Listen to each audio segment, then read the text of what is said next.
Hello, everyone. Happy Thanksgiving, and welcome to another episode of Let's Chat Reality. I'm Michael, And I'm Molly. and we are here today to talk episode 10 of Survivor 49, as well as Married at First Sight, season 19. This is our very first time covering Married at First Sight on the show, and I'm very excited to talk about what I thought was a very good season. Yes, I know. It was actually my very first season of watching Married at First Sight, which I feel like is surprising given all the other shows that I love with reality TV and love related type shows. So I'm very excited to talk about it today. And also, it was based in Austin, my city. So it made it more exciting. Yeah, that was very fun. It's always fun to see like an Austin or Houston show where you can pause the little transition scenes and see all the backgrounds and things like, oh, I've been there. Oh, I know where that is. So that's always fun. But yes, I have watched Married at First Sight since the very beginning. I have season one on DVD, in fact, and I have loved this show for many, many years, over a decade now. But I'm very excited to get to really talk about it in depth for the first time on here. Yeah, and what was fun about seeing like all the city shots of Austin for me, I was like, oh, I know this was filmed like 2 years ago or so because the buildings were different. Like the Oh, way the construction is now, like there's so many buildings, or there was one that's like torn down now that wasn't torn down yet when it was being filmed. Oh, So that's funny. Yeah, that the was season was funny. filmed in about 1978, Yeah, so you will see some differences. exactly. But before we get into all that, let's talk some Survivor. So, after the last tribal council, Christina and Steven are on the bottom, having been left out of the Alex vote. The others, not knowing about Christina's idol, of course, debate who to target next. They do land on Steven, as they consider him to be a more dangerous player here. So, with the knowledge that they have, of course, not knowing about Christina's idol, do you agree that Steven is the best target? I don't know. I mean, I guess he is good at the challenges and immunity challenges, and that obviously they want to be able to win over him. So he would be a target for that. But I think in terms of relationships, I feel like Christina also has a lot of good relationships with people, and obviously having the idol is an advantage in her pocket. So I think in this moment, like with what we know, I think it would have been more likely for them to want to go after Christina than to Steven. Yeah, I wonder how much of this, because we see, we'll get into just a little bit. Christina was having a very hard day, missing her family. I wonder how much of that played into it, where they're like, Christina's head isn't in this game, anyways. Like, Mhm. Steven is the one who's thinking more strategically, who's probably more positioned to really play hard versus Christina, who maybe they see to be a little bit checked out. I don't know. I think in that sense I could understand their decision. I think that Steven probably is a bigger immunity threat. Is a maybe a bit. I think that they're both good social players, actually. Yeah. Like, I really think Christina is, of course, like super likable, but I think that Steven also, we've seen, has a lot of allies, and it has been very, very good socially as well. So I kind of do think that, with comparing the two of them with the knowledge they have, I do think that I probably agree Steven is the best target. Yeah. Yeah, I see that. I feel like we just with them being also original Hina, it's like they kind of lump together. Yeah, exactly. We didn't see a whole lot of Hina in the pre-merge, so we're Yeah. really getting to know these Hina members a lot better these last few weeks than we did for the first 4 or 5 weeks in total. So, Yeah. but yeah, I think that I absolutely can see why they made that choice in that moment. But the next morning, Sage fills Jawan in on some information that we have been tracking this for the last few weeks of who's going to find out about Christina's idol? How, what is this information going to be kept secret at all? Spoiler alert, no, it is not, because Sage just found out about this last week and now she has already told Joanne about it. So this really raises a lot of alarm bells for Joanne, because he realizes that he can't fully trust Steven, since Steven only told Sage about this information but didn't tell him. Now, this was interesting to me because Joanne just blindsided Steven at the last tribal. He did not fill Steven in on this vote. So the fact that he would kind of expect Steven to tell him this information, but he didn't tell Steven, it feels to me like, maybe he's expecting more out of him than he was willing to give himself to that relationship. Yeah, I agree. It did feel like at that moment, like obviously Jawan knowing that Steven is withholding information from him, like isn't gonna sit right. But it is a game of Survivor, also that like people don't always know who you're gonna trust in every moment. Like it can change every day, and that's what we're seeing in this game. So I think that obviously with Sage telling Jawan that was good on their relationship and solidifying their trust, but then obviously then shows that he can't trust Steven. Yeah, I mean, I think that he's right not to trust Steven. I just don't think that he should have expected Steven. Like, I don't think it should be a surprise because it's like, okay, you clearly didn't feel close enough to Steven to fill him in on that plan and let him know about the vote last week with Alex. So why would he feel comfortable enough to tell you this piece of information? It's like, okay, yeah, that makes sense. But he does talk with Steven and he, starts to kind of prod him to give him that information and be like, oh, I think maybe I'm nervous about Christina that she might have an idol or something. And Steven's like, oh, I don't think so. Like, I'll check, make sure. But he's not budging. So then Jawan really does know, okay, he's not willing to tell me that was a test and he failed. So I always think that's a great plan. When you know a piece of information and you know that somebody else knows but hasn't told you, really try to have a conversation with that person and see if they'll budge, see if they'll tell you, because that says a lot. And I think that that was smart of Jawan to do that, because now he knows, okay, this wasn't something that Stephen just didn't get a chance to tell me yet, or just didn't come up organically.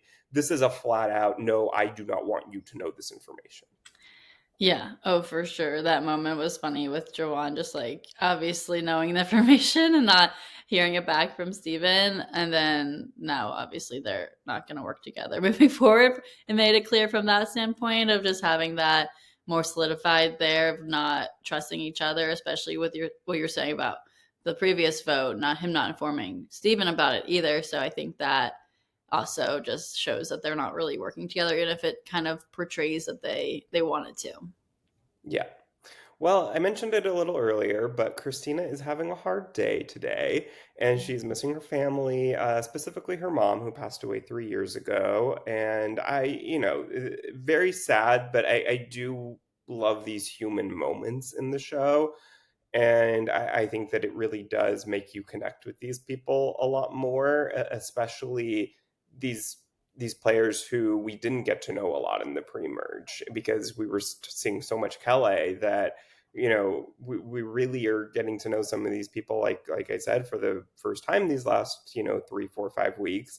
And so getting this a moment like this with Christina was very sad, but I did appreciate that they aired it, that this wasn't something that maybe in a 44-minute episode instead of an hour-long episode like we get now without commercials, that these moments might be something that are cut. And I appreciated that we saw this. Yeah, I agree. It was a very emotional moment for Christina there, but it was nice how Jeff handled that, and everyone seemed very understanding as well. And hearing her talking about her mom, so that was nice to see. Yeah, so like you mentioned, so before they get to the reward challenge, though, she does confide in Steven Yeah. about this, Mhm. and we also get to hear her talk with him about it, and then they get to the reward challenge, and Jeff brings it up, and then Christina has a very emotional moment there where she starts crying in front of everybody, and everyone gets a little emotional. Now with this, the reward challenge part of it, I thought maybe a little much, like a little too much of a focus on this. Like I think the moment with Stephen was great. Maybe a very short moment of seeing it, obviously because it happened at the reward challenge. So I'm glad they didn't completely cut it, but I do think that maybe we could have moved on just a little bit quicker from that because there was a lot to get to this episode, and I think putting so much of a focus on this, I feel like is a little bit much. Yeah, because we could have had some more strategic information Right. that we were missing out on that that could have been part of the episode. But yeah, I think that obviously, like with the moment with Steven made sense, but maybe they didn't have the whole you didn't have the whole moment with the reward. Hmm. Yeah, yeah. One or the other is enough, I think, to get the point across of what was happening there. But Mhm. But Blue Soph, Yellow Sophie, Sage, and Steven, all the S's, won an afternoon at the sanctuary where good things happen as their reward. Now, while they're there, Sage hatches a plan to get out Savannah tonight. She starts to talk to Yellow Sophie about this, and Yellow Sophie says she's on board, but of course we know she's continuing to play the middle here. Sage thinks that she has 5 votes locked down. So basically, everybody except the 3 that you would expect: Blue Soph, Savannah, and Rizzo. But Yellow Sophie kind of makes it appear that she's thinking about this. Do you think that she is really undecided here, or do you think that she had kind of made up her mind? And which way do you think is smartest for her to go? I guess that's a lot of questions. Yeah, I know. I feel like Sophie's in an interesting position here because, like, there are obviously so many options she could go with, but I think that she should stay with this group. I don't think that Savannah, Sophie, and Rizzo will really trust her moving forward as much as, like, Sophie can trust in Steven and original Hina people. So I think that she should stick with not doing the plan for Steven, but going for Savannah. Okay, that's interesting. I think I disagree Okay. because I feel like she has proven to be very valuable in terms of information, giving information to Blue Yeah. Soph, Savannah, and Rizzo. And I think that they, even though I think yeah, she's probably fourth in that group, but I also think that she's fifth with the other group. Like I think at least with these four, with I guess she makes it four. She knows that does she know they have an extra vote at this point? I can't remember. I I think don't she think finds so. out later in the episode. Yeah, I'm pretty sure But it's later. but either way, I think that okay, so she knows that she could have the ability to make it a tie, I guess, at the Yeah. very least. And I think that I just think that she is more valued over in that group, even though she might be fourth. But really, all you need to be is fourth in the new era because there's no voting at four. So they can't get Mhm. her out. If they make it to Final Four together, they can't vote her out at that point. She still has fire making as a possibility at the very least. Yeah. And I think that they know that she has the ability to give them information that they can't get on their own.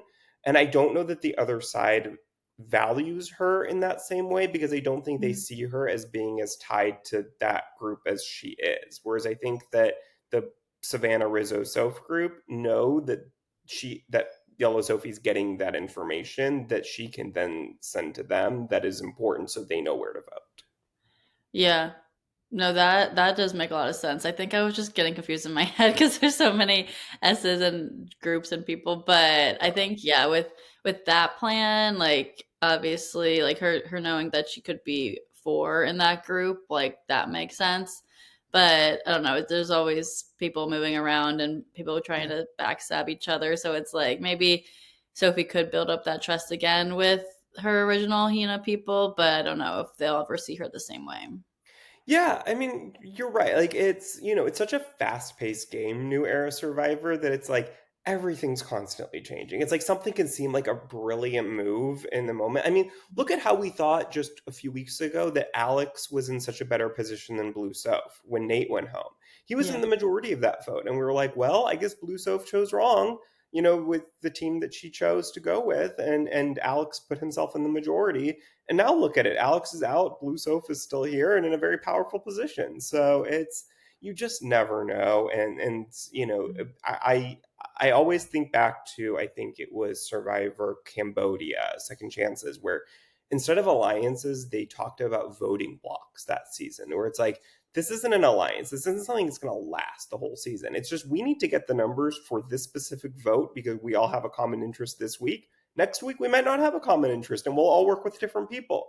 But it's just you need a voting block every week. And I feel like that's very true in New Era Survivor, even more so, where it's like things are so fast, quickly changing that it's almost futile to try to like get an actual alliance together at this point. It's just like, let me just make sure I have enough votes to get past this week. Yeah. Oh, for sure.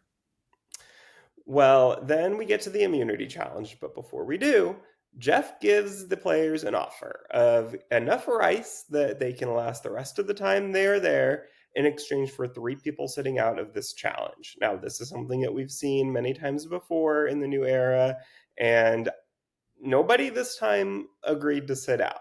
Sometimes we get different outcomes here, but this time no one took it. They tried to bargain with him a little bit, but he kind of stopped the bargaining, and they just went about competing in this challenge. So first question, do you think that you would be willing to sit out of the immunity if let's say there were two other people who were and you were going to be the deciding factor? Would you do it? I think, I mean, short answer is I don't know. But if I had to say yes or no, I would say most likely no, just because I think that I'd want to have a fair shot in getting the immunity in this, and especially in this challenge. I think I could have, like, like it didn't seem like it seemed like more equal in terms of there was a puzzle at the end, so like that's kind of equalizer in some ways in terms of not just the physical side of it. So I think I would have just wanted to try for the immunity and keep myself safe. But if like if there were two and like I was the last person to have to choose and no one else was going to, like I think I could possibly want to sit out for the rice. But it was interesting to see how none of them were trying to do that. Like literally like they were just like, all right, no, we're just wanting immunity. So that was interesting, but I feel like there would have been more like like feeling like maybe in their heads they were thinking maybe we should sit out, but no one actually did. I think the problem is that they did this too late in the season. There's only a Oh, week left, literally that's a week. I just think that at this point, it's easy enough for the players to be like, okay, we're getting there. There's a light at the end of the tunnel. Like we mhm. can get by without this. And I think that if they did this like at the merge vote, like they merge and they say, okay, in addition to this feast, I'm going to give you enough rice to last you the entire rest of the time you're here. Because at that point, there's still closer to 2 weeks left. And Yeah. that's a long time. And Mhm. so if they say, like, you won't have to worry about food the rest of the time you were here on Survivor. And in exchange for that, maybe, I don't know, maybe 4 or 5 people have to sit out because there's more numbers at that point. And I think that there would be a lot more people willing to potentially do that.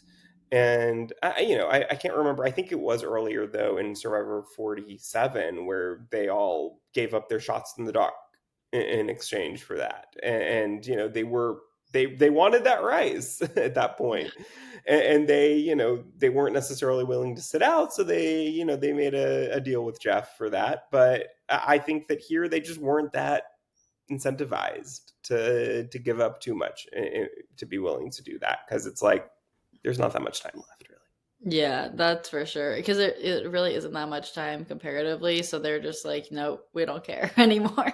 Yeah. Well, Yellow Sophie ends up winning the immunity challenge here, and this leaves Savannah vulnerable for the first time in a couple of weeks. And she clearly was a big target before the challenge. So Sage is thrilled, and she's like, "All right, we got our chance. Let's do it."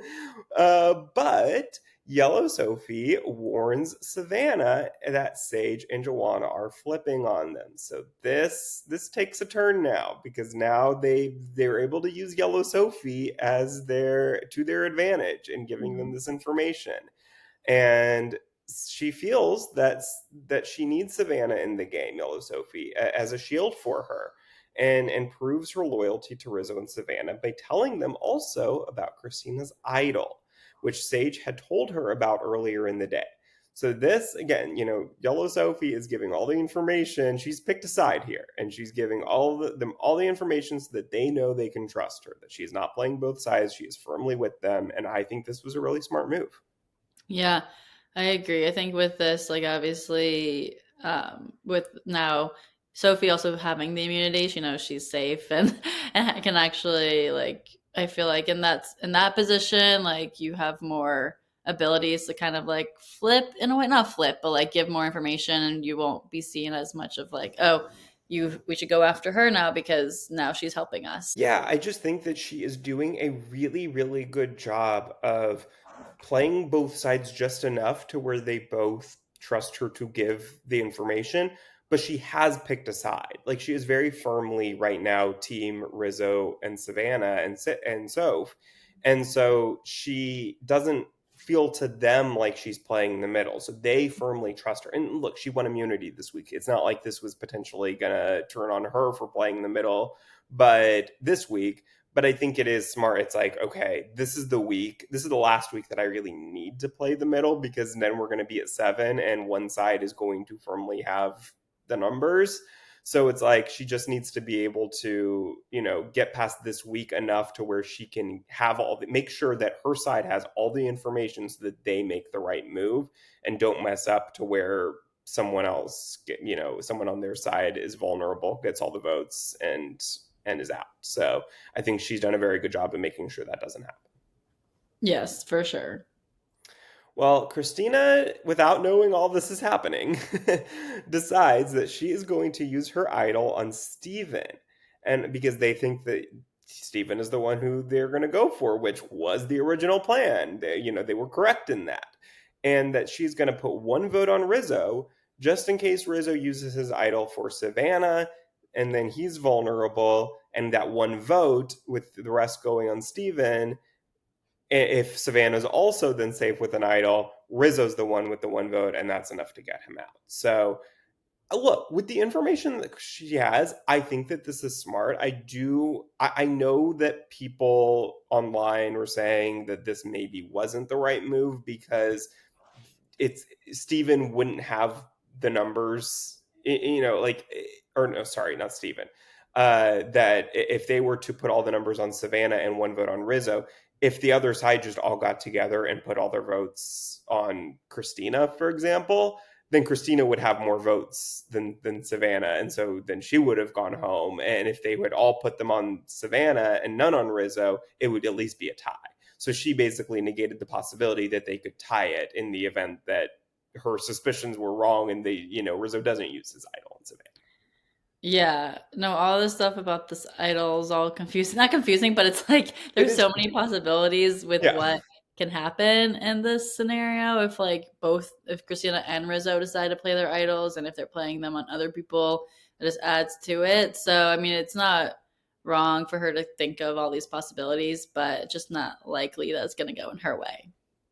And it's probably more confusing because I'm really bad at explaining it. So that's probably not helping either. But it does make sense. Like I understand what people are saying online about that for Yeah. sure. I can also understand Christina's thinking about it because it's like in her mind, it's like when you're out on the island, I'm sure you were just thinking of every possible scenario. And when you convince yourself that one of those scenarios is what's going to happen, you want to make sure that what you do protects yourself so that can't happen. What your worst fear can't happen. But I do think that probably the her thought was the less likely scenario. Like I think that it Yeah. is probably smarter for them. It would have been smarter for them to just put all of their votes on Savannah and hope that Rizzo doesn't use his idol on her. I think that it probably or put all of them on Rizzo and hope that he does use it on Savannah. Like I think that putting all their votes one way, regardless of which way it is, I think probably would have been the smarter move. Yeah, agreed. But Savannah then starts to think, and she thinks that okay, since they now know that Christina has an idol, maybe they would use it to save Steven. And instead, now of voting Steven out, maybe they should switch the plan. And so she comes up with a plan that they will use Savannah's extra vote and switch to voting out one of the flip floppers, who they consider to be Jawan and Sage. And Savannah wants Sage to go, but Yellow Sophie, who she's talking to about this plan, prefers Jawan to go. Mhm. So which do you think they should have gone with between those two? I think I feel like in terms of Savannah's gameplay, she obviously would make more sense for her to get out Sage just because Sage is very gung ho on getting Savannah out. So if Sage is out, then that plan, I mean, it's probably still going to be talked about, but like not as like let's get Savannah out kind of energy. So I think it would make more sense to go for Sage here, but Joanne also has very strategic thinking and has been involved in a lot of plans and everything like that. That I think he's also a good option. So I think both of them would be, but in terms of for Savannah particularly, it does make sense for her to want to go for Sage. But yeah, Yellow Sophie just feels closer to Sage, so then she wants Joanne out. Yeah, I see both sides of it. I think that Sage is definitely more gung ho on we have to get Savannah out. Like I think that she is definitely Jawan is probably more flippable. Like he's more potentially willing to come back and work with them if they give him the right speech Mhm. about why Sage had to go, blah blah blah. Like I think that Jawan is probably more willing to keep kind of flipping back and forth, but I think that Sage is probably less good socially, just in terms of like, I think that I don't know that she has as close relationships. Like, I think that she's probably going to like just be less likely to kind of fall back in, and under the radar. And I think that Sage also is probably closer to Sophie. And so Sophie is able to get more information out of Sage than she is directly from Jawan. So that's, I think, where Sophie probably feels like she would rather Jawan go. And now, after this vote, I don't know that Sage is going to necessarily still feel as close to Sophie. So it's very possible that this was a mistake if that was her reasoning, and that Sage is going to feel very betrayed by Sophie. But as of right now, where their relationships stand, I do think that Sophie seems more close, a lot more close to Sage, and I understand why she would prefer Joanna. Yeah, for sure. Well, then we get to tribal council and things go a little haywire. So Christina uses her idol on Steven, like she talked about. And then we get a very fun moment where Rizzo pretends to use his idol on Savannah. So he gives an idol to Jeff. But then Jeff says, nope, this is not a hidden immunity idol. It was a fake idol. And I thought this was very interesting because we don't know yet why exactly Rizzo decided to make this move. It could be because he wanted to gauge everybody's reactions. And if they were to react a certain way, then he would say, oh, that was, sorry, let me use this real idol. And whether it's using it on himself or Savannah. But there could also be a situation where this was just to rile everyone up, to have a moment, no particular strategic reason behind it. It could also potentially be that he wants everybody to think that he never had an idol in the first place and that all of this was just a scheme, and it was a fake idol, and there was always been another one out there, or it went home. The real one went home with Nate or somebody else early on. Who knows? I have no idea why he decided to do it, but do you have any guesses? When I was watching it, I was just like, what? Like, this is crazy that it's just a fake idol. It doesn't even matter in this vote either that it wasn't really used. But I feel like maybe it was just for like the viewers, like for TV, like the added like dramatics of it. Like, I don't know. It didn't really seem like there was that much strategy related to it. It was more just like to gauge the reactions from people, maybe, but then also like it was he didn't end up using his other idols, so I mean I don't know, but I think it's interesting. I want to hear more about why he did it because I just at this point like I don't fully understand it. Hmm. Yeah, I think that I think that you're right. I think it was to gauge the reactions. I think it's very similar to Rachel Lamont, what she did in Mhm. Survivor 47, where she played her shot in the dark as a way to gauge everybody's reactions, or fake played her shot in the dark, I Yeah. believe. And that way, it made everyone think she was about to pull out an idol, and she was able to gauge the reactions in the room. And I think that that's probably similar to what happened here.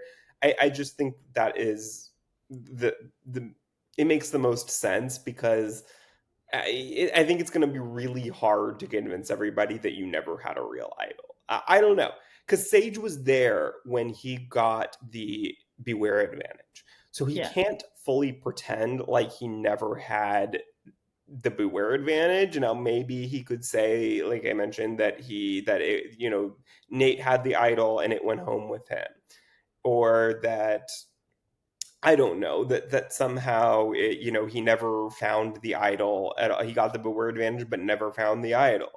I don't know. It would be, I think, a hard sell to do that though. So I think it Yeah. had to just be gauge the reactions.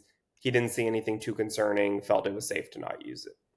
Yeah, it's interesting. I didn't think about how maybe thinking that it could have gone home with someone else because I feel like Rizzo's not that quiet about a lot of things that like he would probably have said something like if that actually had happened and like he would have talked about it at camp. And so I don't know if people would believe that if you tried to pull that out.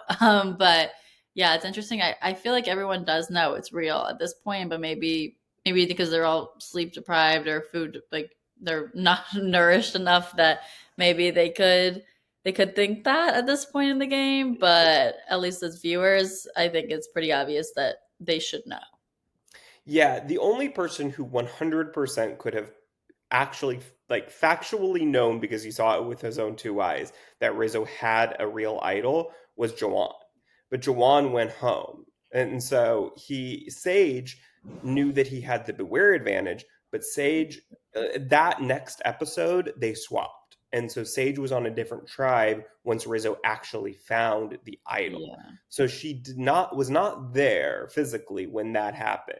So there is a story that could be told to Sage and to everyone else that he never actually had it. I think personally, what could have been a better move, more believable, is that Rizzo could have acted really upset when the idol was announced to be fake. And he could have said, "Oh my God, someone fooled me. Like somebody planted a fake idol and fooled me, and I thought I had a real one." But again, Sage saw him get the word advantage. So I don't know. Now that I'm thinking about it, maybe that's not believable, or maybe I have no idea. I don't know.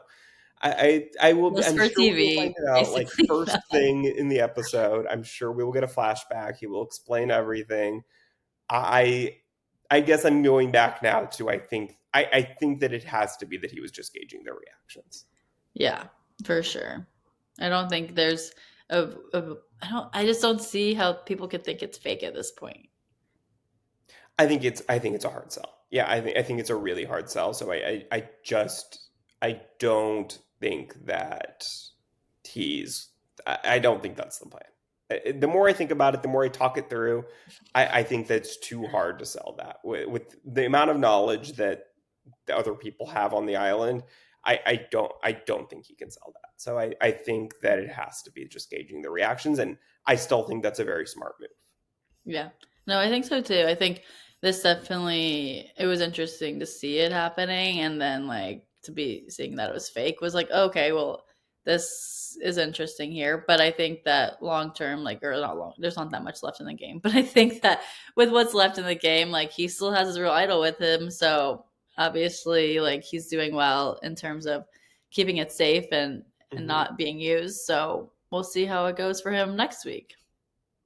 Yeah, yeah, and I'm glad we didn't know that that was the plan beforehand because I love that we also were like, "Wait, what?" Like, I thought that was a very fun that we were also like in it with everybody else and not knowing that that was going to happen. So I thought that was very fun. Yeah, for sure. Well, in the end, it's a 5-3 to 1 vote with Jawan going home. There was another very fun moment where Savannah turns to Jawan when it's a tied vote, and she's like, "Jawan, did you do this?" Like, making her think like, "Oh my gosh, she's going home." That she thinks she's going home, and he's like nodding, very proud of himself, like, "Yeah, sorry, it was me." And then all the next votes are Jawan, and then she's the tables turn and she's the one smiling, looking at him. So I thought that was a very fun moment from Savannah. Yeah, A I little like mean, that. but fun. I I know, I was seeing TikToks about it. Kelly Wentworth made one of her saying that she loved that moment of Yeah. her just like adding in some like theatrics there and Mhm. like the drama of it, of knowing what was about to happen, but just like wanting to be like, oh, I had no idea. Oh, another fun Savannah moment that I forgot to bring up earlier was when she was with Christina and they were talking game, and then just like out of nowhere, Savannah's like, "So who are you voting for, Christina?" And Christina's like, "Whoa!" She's like, "I don't like that. I need to take a step back. Like, give me a moment." I thought that was okay. Like, I get that that's abrupt, but I thought it was a little bit of a weird moment from Christina, where I'm like, Yeah. okay, it's Survivor. Like, I don't know. Maybe I'm wrong. Do people not just ask people who they're voting for? Like, I kind of thought that was a normal question. Yeah, well, probably for people you're working with, but not people that you're like not working. I don't Yeah, know. I guess like I just feel like on Big Brother, even people that you're not working with, I feel like on the feeds, like I see people ask like, "So who are you thinking?" But I guess that's maybe a little different because it's like between one of two people, so Mhm. maybe that's a little bit different than Survivor. I don't know, but I don't know. I didn't think that much of it until Christina's reaction was so huge that I guess I was like, "Oh yeah, that was a little direct," Yeah. but it seemed a little bit of an overreaction as well. Yeah, I agree, but I love Savannah probing at that because that Yeah. was funny.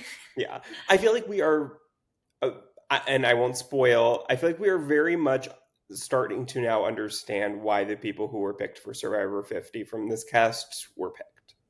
Yep, I agree. This episode definitely showcased that who the people are, it seems deserving now.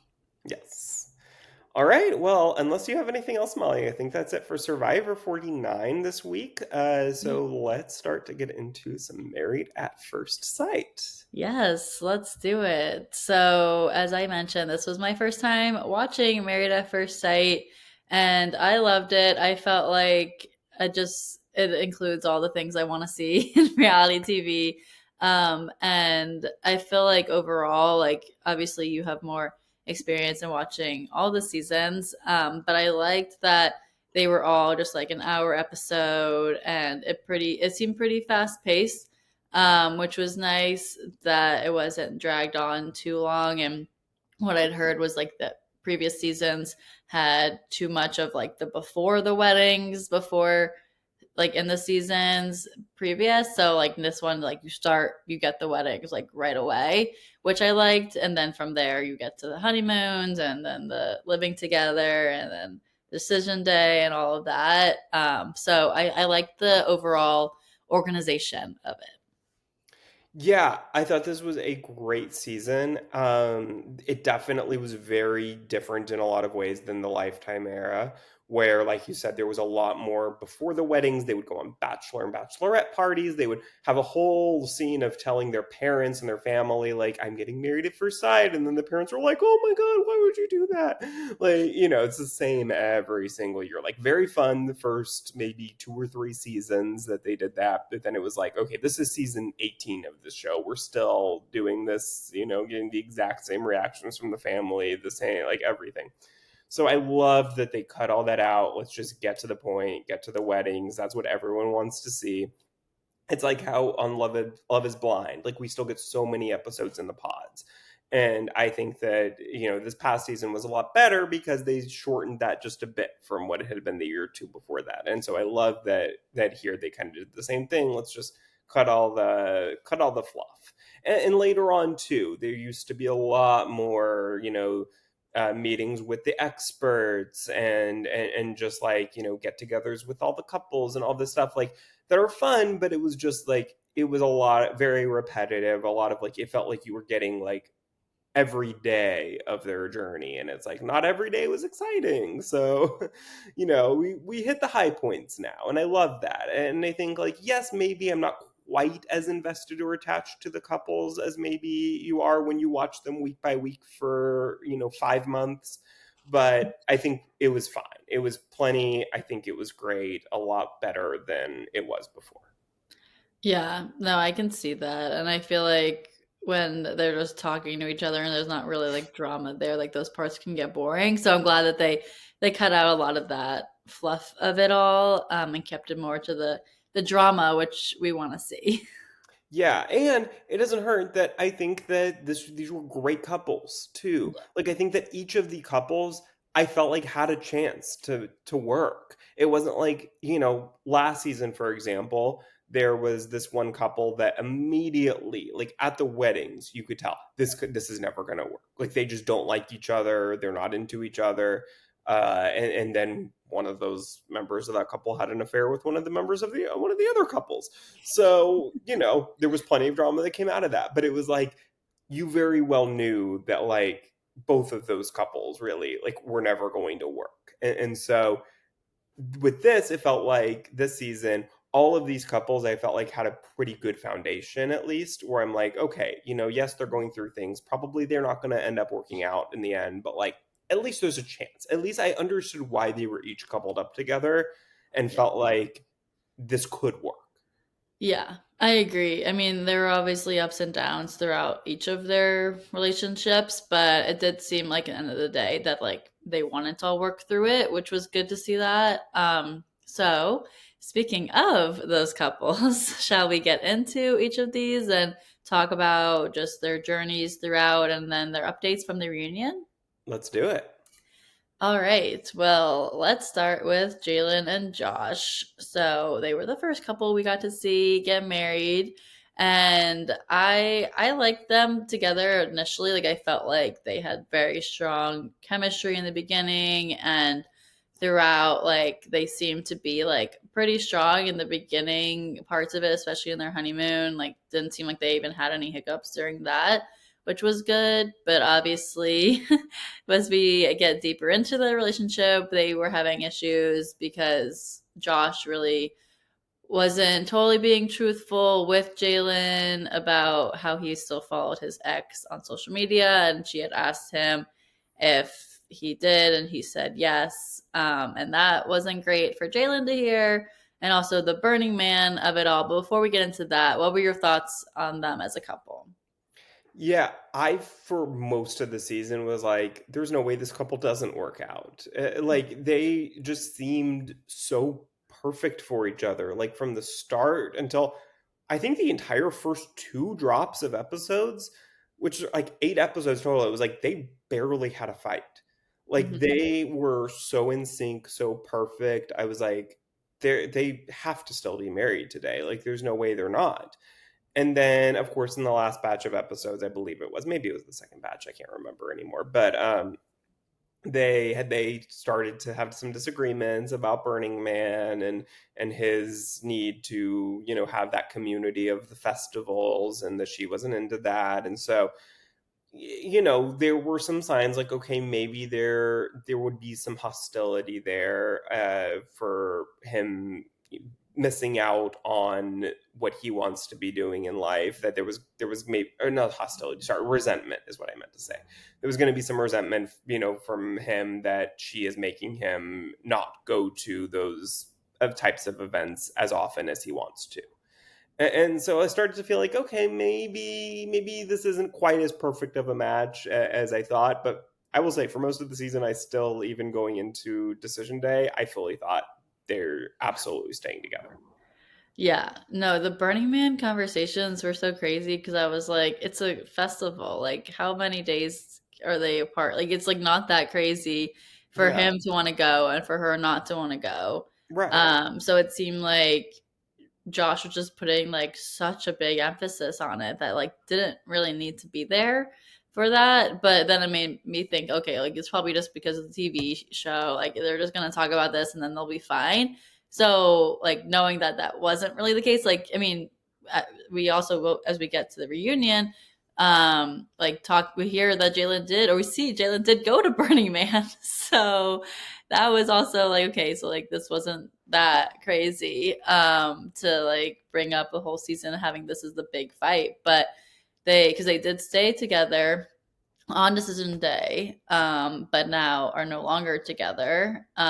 So what were your thoughts on their decision day? Did it make sense to you that they were going to stay together? Oh yeah, I was not surprised at all. I thought, okay, they're starting with this one clearly because it's the most obvious, and this was their, because there's a lot of seasons where there's like one very steady, solid couple. It's just like on Love Is Blind, like it's almost better, I think, when you do have that because it's like, okay, this season isn't going to be a total waste. Like at the very least, you're going to get 4 or 5 very toxic couples, and then you'll get one that's very steady and solid the entire season. And this to me was like that one very steady couple where I was like, if all the others, end up going to crap, like at least we're gonna have this one that is very solid to stay together.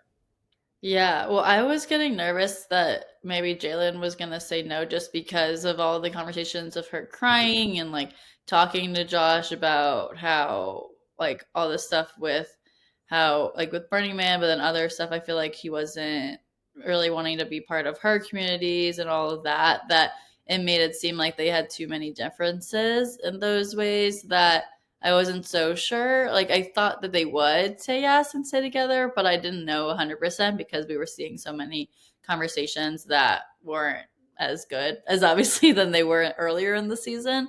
So that made me question their relationship. And as we know now from the reunion, they did break up 3 months prior to this reunion being filmed while on vacation, and it was blindside. I feel like Jalen definitely was blindsided because he said that he didn't feel connected to her anymore and wanted to be with someone who was more adventurous and share the same passions. So, I mean, they were together for a year and a half or so. How Yeah, long? over a year for sure. If it Over was a three year. months before the reunion filmed only a couple weeks before it aired.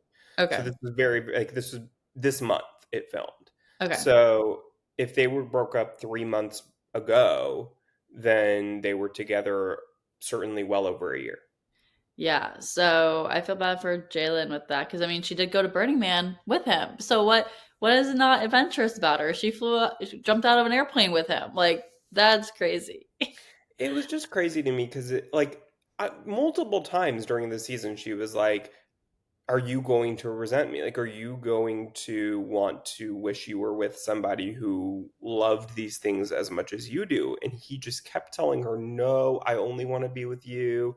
Don't say that. That's not going to be a problem. And then, of course, it ends up being the problem. Yeah. And that's what's so frustrating about it is like, yes, Josh has every right to, fall out of love with her and to want to not stay unhappy in a marriage where he's not feeling happy. But I think the problem is it's like, okay, you had every opportunity to tell Jalen that you potentially may feel this way down the line, like, and then get ahead of it, like go to couples therapy, get like express this as soon as you're starting to feel this way. Like, don't let it all bottle up and then all of a sudden on vacation be like, nope, I'm completely done with this now. Like, there's no hope for us anymore. And this is the first time she's hearing about it. Like, it's like, didn't just wake up today and start feeling this way. You have been feeling this way for a while. So you should express it as you start to feel it so that you can then work together to see if it's something you can get past. Yeah, no, I completely agree. And like they were talking about that stuff in their talk like conversations with the experts, and it always seemed like they kind of came to a conclusion there. So it's crazy that Josh still was like, "Okay, never mind. I don't feel that way anymore." So obviously he wasn't being totally truthful with himself and his feelings and trying to overcome it, I guess, in certain ways, and then that was just dragging on Jalen longer than she needed to be. Yeah, exactly. And it's like you were a year over married for probably about a year and a half because you got married on day one of this. So like in total, it's probably you've been married about a year and a half at this point. It's like she deserves more respect than just to like on vacation one day or Yeah. however he says it, like while they're traveling, whatever.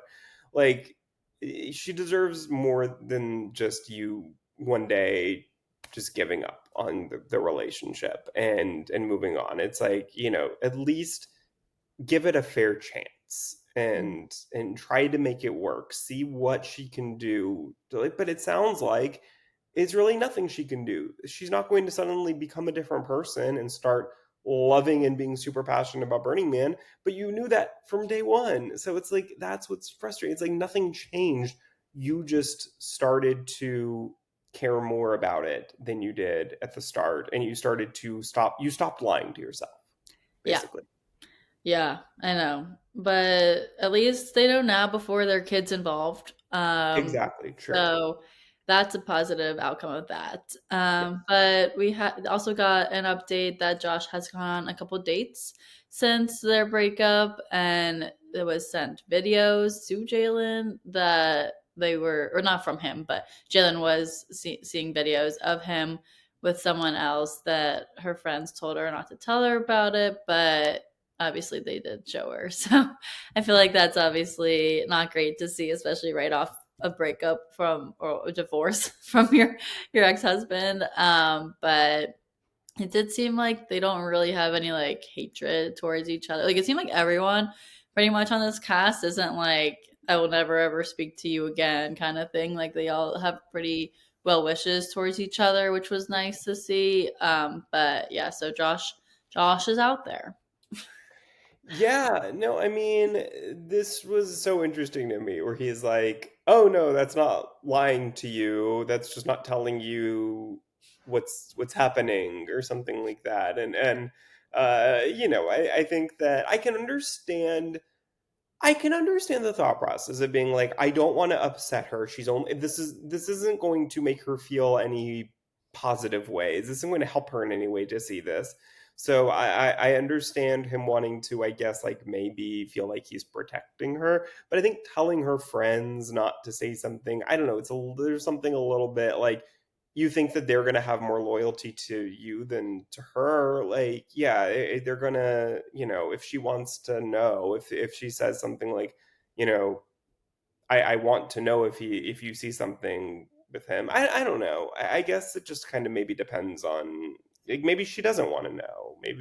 Maybe that's just kind of opening an old wound. I don't know, but it seems like she does. But I could see a world where I might think that she doesn't, if that makes Yeah. sense. Yeah, no, that does make sense. I feel like it's just better to like have like out of sight, out of mind kind of situation.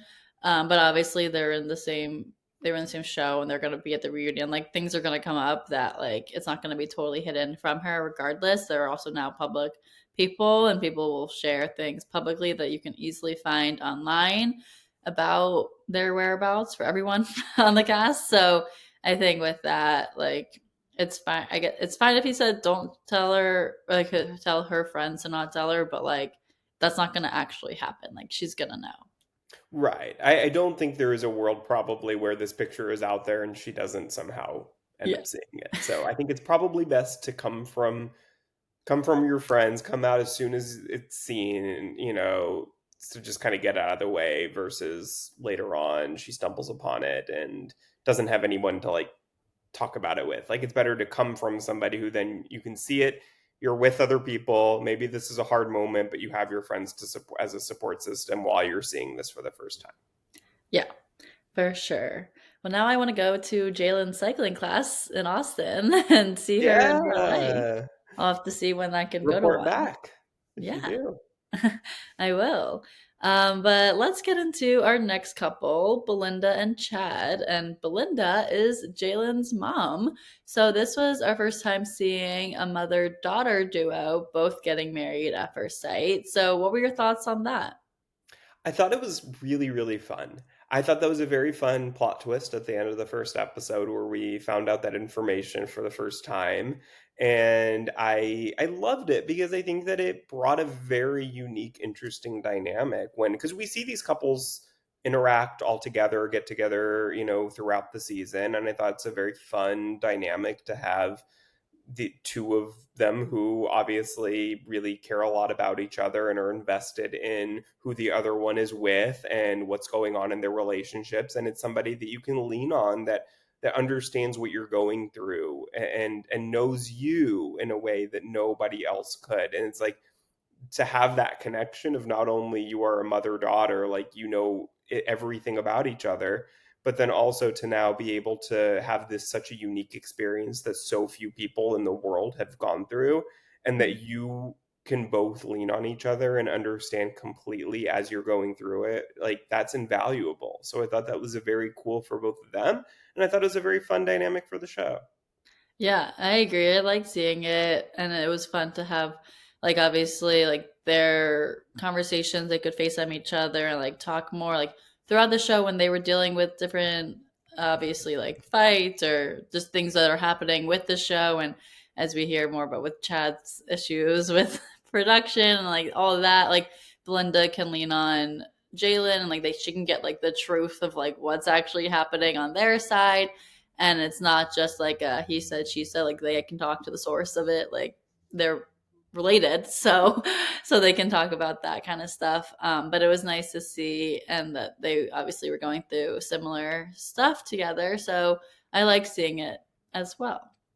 Yeah, and I mean, and we also, of course, see this with Rhonda and Pat as well, but they're a bit of an older couple than we're used to seeing on this show. We've never seen older couples until this season, and I thought that also having that is so interesting this season to see these couples that are in a different stage of life and have a lot more experience that they can, obviously impart onto the younger couples, and that it's just, it's unique and interesting, something that we haven't seen on the show and that we've never seen on like Love is Blind or anything like that really either. And I thought that that was very fun and added to the season a lot. Yeah, I agree. I liked seeing these older couples, and it seemed like more wholesome in some ways. And like you could understand, like they obviously had been through a lot in their lives, having previous marriages and all of that, that they had some more knowledge to share with the younger ones. And also, just in terms of their own marriage, you could just tell like they were more seasoned in it in ways too. So that was fun to see, and not Yeah, just and I like think just like the young ones. yeah. And I think, we're maybe not used to seeing couples that are so mature and that talk through their issues and don't just start screaming at each other. And look, I mean, Rhonda and Pat, I'm not saying they were functional, but I think that they at least talked through things and didn't get as just immediately angry as probably younger couples who were going through similar situations would have been. So I thought Yeah. that was nice to see. Yeah, for sure. And also I think it helped that like they all had like the experts to talk to, and like it was very much like we're focusing on the growth and the conversations and all of that that can happen in the marriage. So I think it was fun to see that side of it for the older couples as well. But yeah, so for their marriage, Belinda and Chad, I feel like never really seemed eye to eye the whole time. Like it seemed more surface level to me in the beginning, especially too with them like having fun dancing together, and like their lifestyles didn't really seem to be that aligned, but like they were trying to understand one another and get to know each other. But I really never saw this couple lasting. But it seemed No. like I wasn't sure, like entirely. Like, obviously, at decision day they also did say yes, that they were going to stay together, but I still didn't see it. I was like, what? I never trusted Chad. He gives me such an ick, like such scammer vibes. I don't know. I just never felt he was genuine. I never got it. I never understood it. Even when they seemed to be doing great at their best on the show, I never believed he was in it for the like right reasons, we'll say, for Bachelor talk. But I don't know. He gave me such like I don't know, like Real Housewives of Orange County scammer, like Brooks Ayers, John Jansen vibes. I don't know. That's the only way I can describe it. That's Is funny. like I I just never liked him, and I really didn't like the way that he spoke to her when like he was having these issues with filming the show. I Yeah. never liked the way that he talked to like producers when he was doing that. It just felt like he just got really angry and uh, I don't know. I didn't like any of that. It felt like it was his way or the highway. And I mean, he even said, I think in the reading something like, or maybe it was in that clip that they went back to like that barbecue that they had with the other couples, where he was like, I'm the leader in my household, and I like it's just like that really does not rub me the right way. I don't know. Yeah, no, I feel like we were getting so much about him having issues with the filming, which I was surprised they kept that all of that in terms. I'm sure that maybe there was more than we saw, but in terms of him like literally saying, "Hey, like stop interrupting me," or like I was getting there, and all of the I don't want to be filmed, or like I don't live on your schedule. Like it was all like very entitled, a very like elitist mentality. Like he felt like he was entitled to having all the things done his way when like you're on a TV show. Like why did you come onto the show in the first place if you have these many issues with it? So I never liked Chad either. Yeah, it felt like he wanted to be on the show, but he didn't want to do anything required of being on the show. Yeah. Like he didn't want to be on production schedule. He didn't want to talk about the things that production wants them to talk about in their relationships and do the activities and do all this stuff. He wanted to be like the subject of a documentary. Like it seemed like where like okay, you're being followed by cameras, but like you are doing completely on your own schedule, like self-filming basically. Like you didn't want anything, but like you're on a TV production. Like they have certain things that they have to get you talking about, and they need to be there at certain hours, and you have to be willing to film like certain amounts of time. It's like this show has been around for over a decade. You could watch a season of the show and know what you're getting into. Like this isn't a surprise. And it didn't seem like they were asking him to do anything outrageous when he was getting that angry. Like they were just saying like, "Okay, we can't be here all night at your dinner. Like we need you to talk about these things that we need you to talk about so that we can get an update on your relationship." And we're not going to hear you talking about the weather and whatever sports that you want to talk about. Like, there's certain things. This is a show. Yeah. No, for sure. It was weird to see that, and I felt bad for production for having to deal with the like criticism and all that he was giving them. So, yeah, I'm surprised he was even at the reunion, but he was at the reunion, and they discussed that they are no longer together, and they broke up a few days after decision day, which not a shocker to me. No, not to me either. I'm surprised it was. I'm honestly surprised it was a yes on decision day a little bit. Yeah. Well, actually, no. I mean, they were in like a decent place, I guess. Like maybe I could have seen Belinda potentially saying like, "I just don't see it," but it didn't seem like there was anything at that moment specifically that would have made her say no. Yeah. No, I agree. But the dog was a big thing in the breakup because when they were going to move in together, then Belinda's dog, there was an incident with Chad, and then he started yelling at Belinda, saying the dog is untrained and aggressive. And then Belinda took her things out and left. So As she power to should. Belinda. Like, look, I'm not the biggest dog person in the world, like but he knows that she's had a dog. Like, this isn't a Yeah. surprise. What are you like all of a sudden? I don't know. I could see if he's, yelling and screaming about the dog, like, that's not who someone she wants to be with. I get it. Nope. And then we also see a clip of a crawfish boil where all the couples went to the following day after their breakup, and then Jalen and Chad get into an argument. So No, that was yet another incident. And then when they're talking about it, tells Kevin, the host, he's like, "Well, if you're gonna ask me a question, shut up so I can answer it." I'm like, "Oh my God, you have yeah, anger issues, and you need to go talk to someone about that." yeah, for sure. But luckily now Belinda is dating someone else, so she's out of that toxic relationship and happy. I don't know who it is, but it seems like they're happy. I think it's more than likely that it's a better relationship than she had with him. Yes, that's for sure. So now shall we get into Brittany and Will? Yes, let's do it. So for their relationship, I felt like it started off not super strong. Like I didn't really have super high hopes for them. It didn't seem like Will was like totally invested from the beginning, but then the more that they were together, I did see it, and like I could see them working through things and just understanding each other's conversations, and, or just how they speak and all of that, and handle just in general like their livelihood and like what they do day to day, like how they act is different from one another, so like they had to understand like their communication styles were different, and that and come together and kind of an agreement on that, and I felt like they did kind of get to that towards the end, and they were able to have fun and understand one another better, but I still, going into decision day, like wasn't totally sure.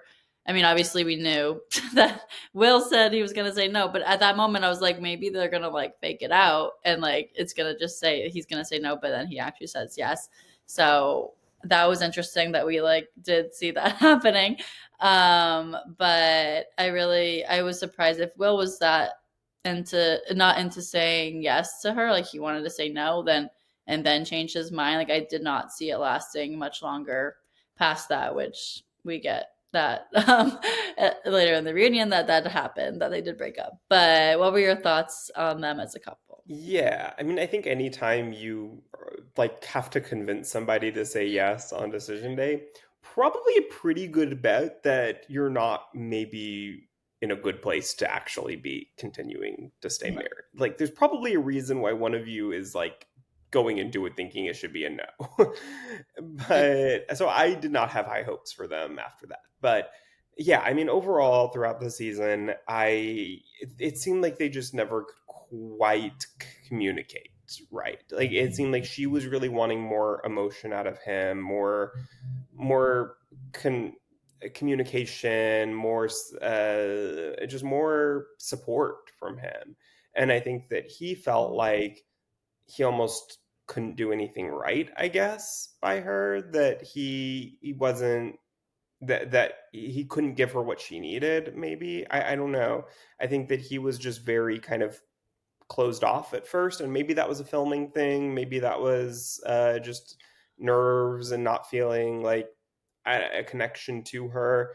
But then throughout the season, it did seem like he was opening up more, and it felt like she was really accepting that and she was taking it and appreciating it. But I don't think that she maybe communicated to him that she felt like he was getting better at that and appreciating it, and so he felt like she felt the same way that she did at the start, and I think that they just couldn't quite get on the same page. But yeah, I think on decision day I was not shocked. I thought I didn't think he was going to tell her beforehand that he was like I'm a no, but I did think he was probably going to say no.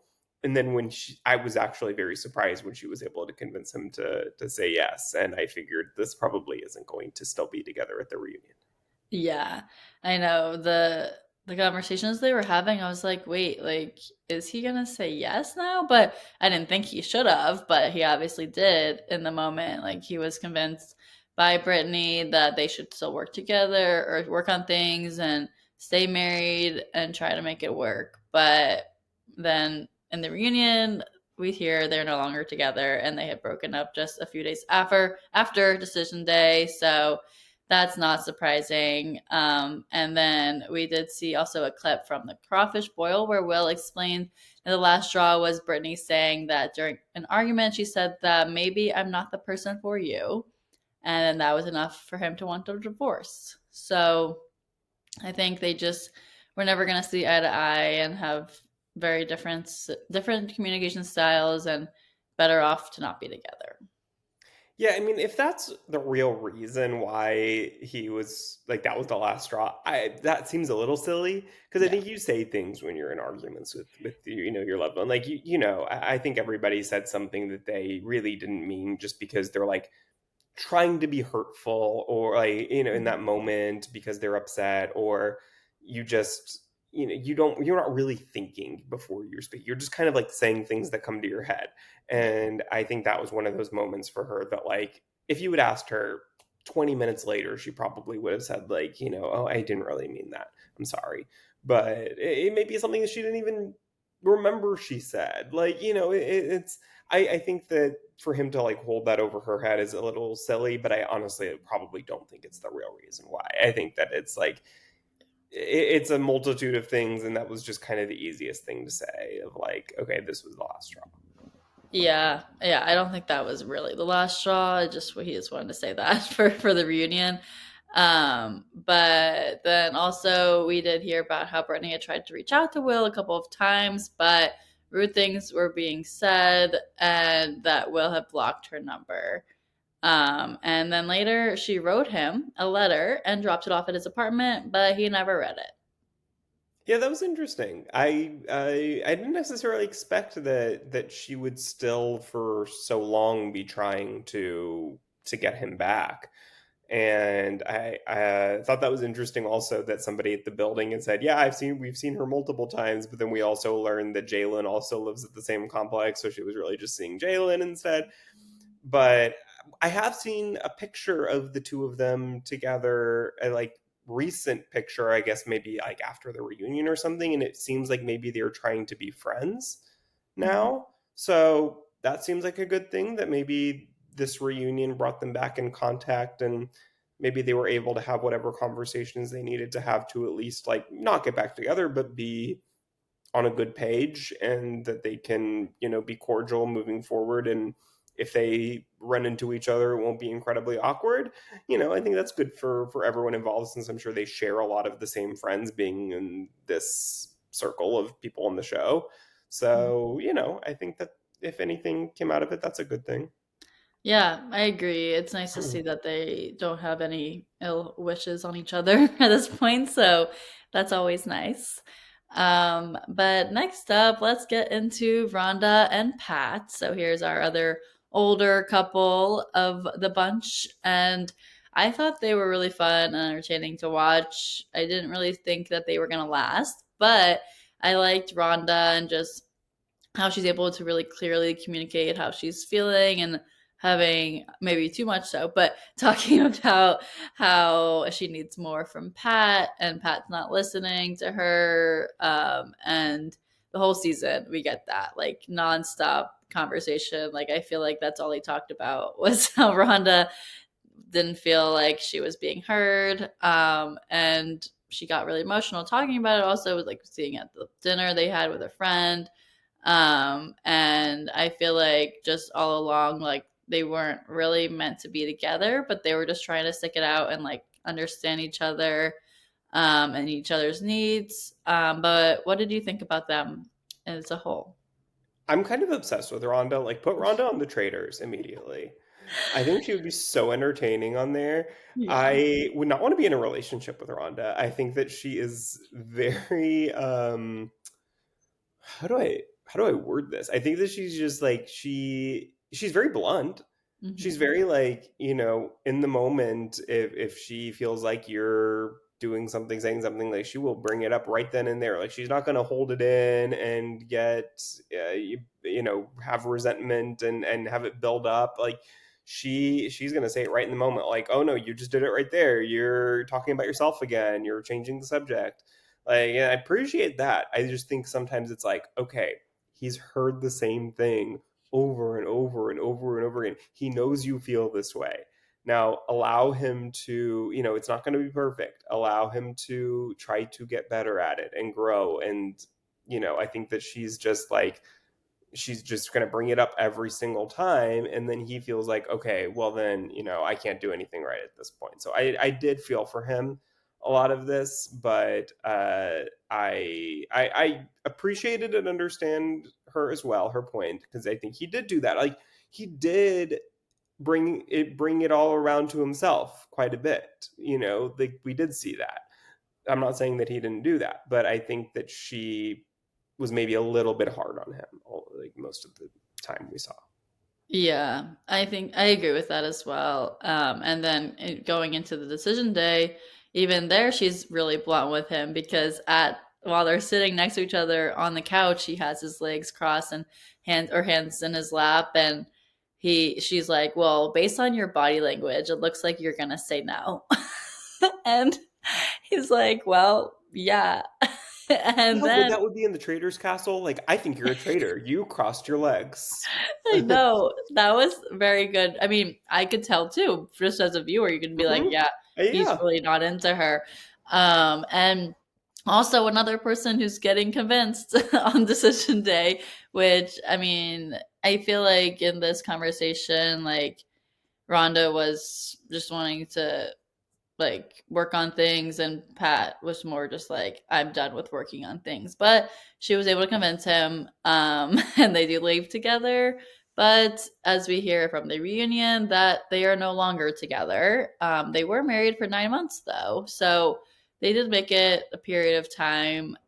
But we hear about the Europe trip Pat went on alone for a month, and then he came back and everything was great up until Rhonda saw him listening to a meditation about anger, and then she asked him about it, and he said he's upset, and that they hadn't had sex since he had gone back, and then he asked for a divorce shortly after that. So Rhonda just wasn't the one for him, but it was nice to see that they actually did last at least some time after the show. It wasn't just days like some of the other couples.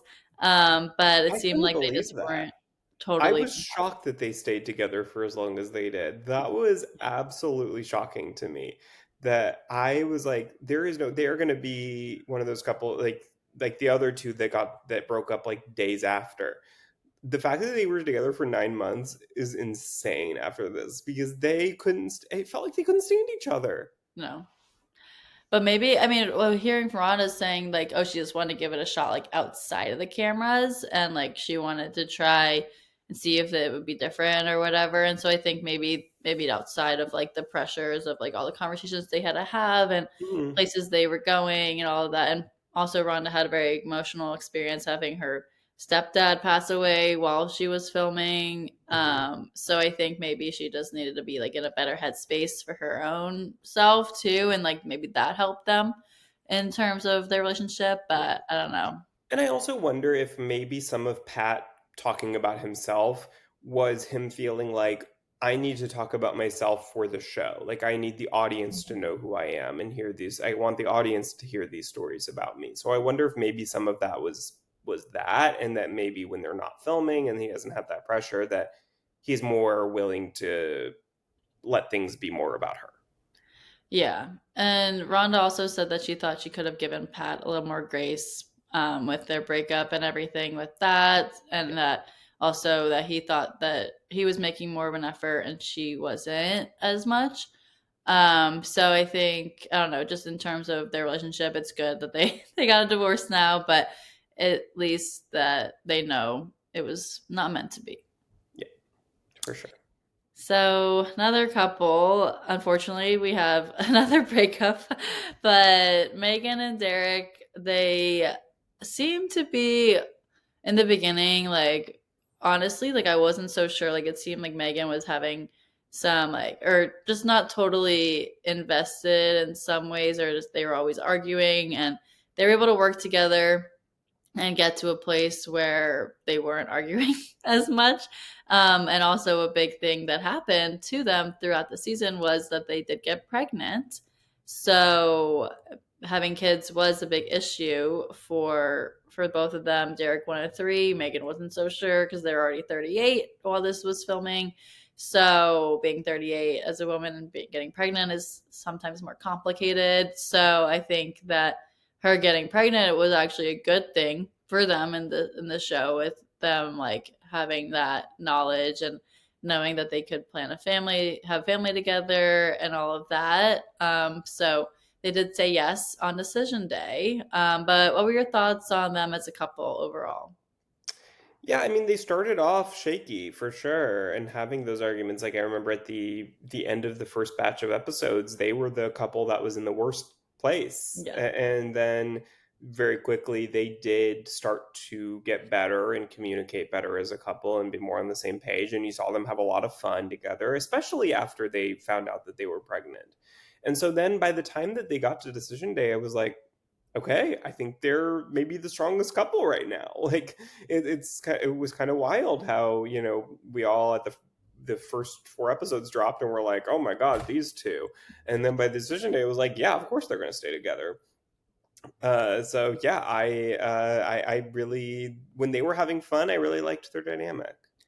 Yeah, I agree. I thought that they would have been a good couple together. But as we hear in the reunion that Megan had a miscarriage and they are no longer together. So that was sad to hear. And Derek actually broke up with her over the phone and then moved out a week later. So what were your thoughts on that? And do you think that they would have stayed together had or on decision day, you think they would have said yes had Megan not been pregnant?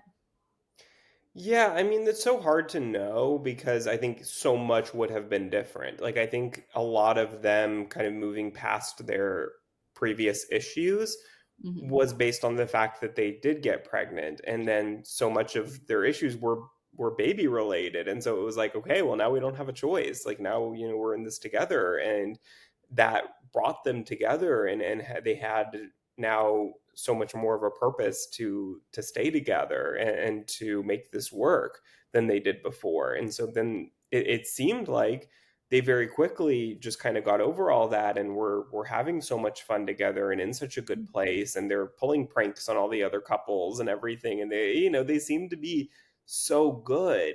And then I guess just, going through a miscarriage is such a traumatic experience. And I think that it can either bring you closer together or tear you apart. And in this case, it seemed like once that happened, I don't know exactly what their issues were. They didn't get into that, but it seemed like whatever it was, it tore them apart. And then I don't love that Derek broke up with her over the phone. Of course, that's pretty crappy for a marriage. Not Hmm. just, this isn't a relationship. This is an engagement. This is a marriage. Yeah. And so that's not great. And to then just kind of move out a week later, it seemed like they really didn't like try to make it work. It was just kind of like, okay, it's over.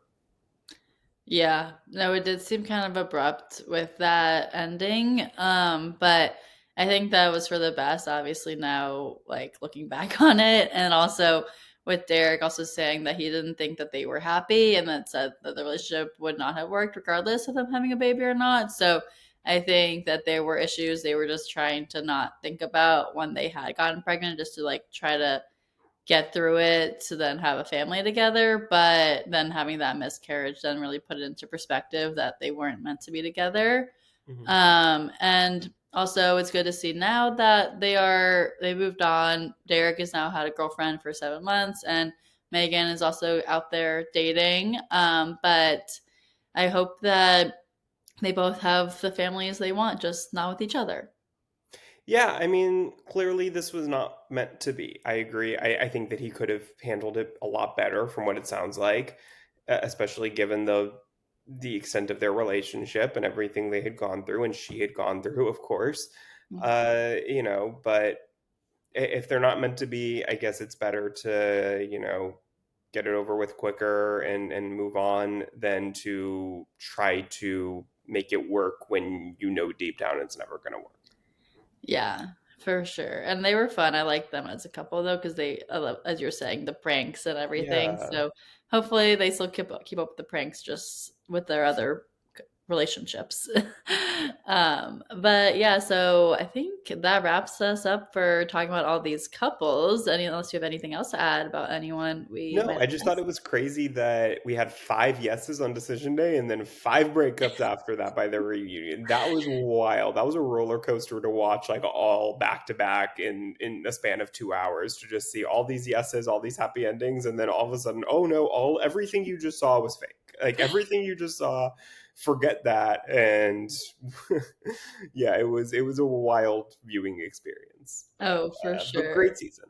Yeah, I really enjoyed it, and I definitely will be watching more Married at First Sight. And speaking of that, we did get a preview for next season, and they're teasing that there's a familiar face that's coming, and I'm not sure. I feel like maybe it could be someone from Bachelor Nation. Like I was thinking maybe Peter, but I don't really know. That was my first guess based on the size or like his hair color and whoever could be. But there are also plenty of other people it could be. So who do you think that it could be? So I was thinking more in the realm of it could be somebody who's been on Married at First Sight before. Okay. However, the way they said it, like he's done shows before. I don't even remember if they said he or maybe it was more ambiguous whether it was a man or a woman. Okay. But is that like the person has done shows plural before? So then I'm thinking maybe it's somebody from Love Is Blind because it's the same production company that does both shows. So I think that would be it would make a lot of sense for it to be somebody who already is with the kinetic uh, family of shows. And then maybe somebody who was on Perfect Match after that. Like, that would fit the bill of somebody who's done multiple shows before.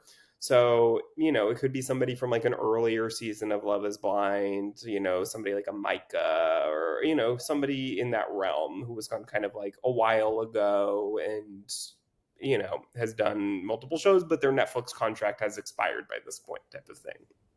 So I don't know. That's just kind of my thought, but absolutely no clue. Yeah, I was trying to like listen to the voices and think of anyone I could think of, but I don't know. That's an interesting point that it could be someone. Somebody said that like one of the screenshots that I saw circulating online, it looks like Jalen in bed, so it could Yeah. be Jalen again, but I don't think that's true because apparently like Jalen and Josh just broke up like a few months ago, so like that I don't think timing wise works out. Yeah, no, that's funny because I did think it looked like Jalen also. Yeah, no, But then I that's was like, very oh, much like it can't. circulating, but I don't think that that can possibly be true unless they Yeah. literally like either just filmed it or are currently filming it or haven't filmed it yet, like or something like it. Yeah. But like clearly they have at least started filming. So Yeah. yeah, And I Micah is in a relationship though. Jalen So is. no, Micah is Oh, Micah is okay, so it's from not Love Is Micah. Blind. Micah was just an example of Yeah. somebody who, like, in that realm of like an earlier Love Is Blind person. Yeah. I'm like maybe Jessica, but she said she wouldn't go on reality TV again. Mm. So I don't know. I don't know. We will find out soon. But there's also a few changes, rumored changes to the show that I saw just the other day by a reliable Married at First Sight fan account that said a few things that are rumored to changes to be made now that they're actually filming the show for Peacock rather than this season, which was filmed for Lifetime and moved to Peacock. Apparently, they are no longer legal marriages, which is what they do in other countries' versions of the shows, that they are not legal marriages. They're just kind of trial marriages, if you will, similar to like an ultimatum type thing. Okay. Honeymoons in separate locations. So the couples won't all be having their honeymoons together. They'll all be going to different locations. I don't love that because I think I like the fact that I like seeing the couples interact with each other. No confessional interviews, which Oh, is very weird. I don't exactly know how that's going to work out. And yeah. then the other way is just different field producers, which obviously we don't know who they were now, so it doesn't make a difference, but could just make the show feel different. Like it could have a different, very different feel to it than we're used to. So, Wow. it could be very interesting. The international versions of Married at First Sight, because they're not legal marriages, are wild. Like there's a lot of like couple swapping and things like that happen that you don't get in a legal marriage. So it could make for more mess, which I am all for if that is the case. Yeah, no, that would be exciting to see that. So we'll have to wait to see when that comes out. But for now, that's it for season 19. So thanks so much for listening, everyone. And be sure to subscribe on YouTube, on Apple, Spotify, wherever you get your podcasts, and follow us on Let's Chat Reality on all social media. And we'll chat with y'all again shortly. Thanks so much for listening. Bye, everyone.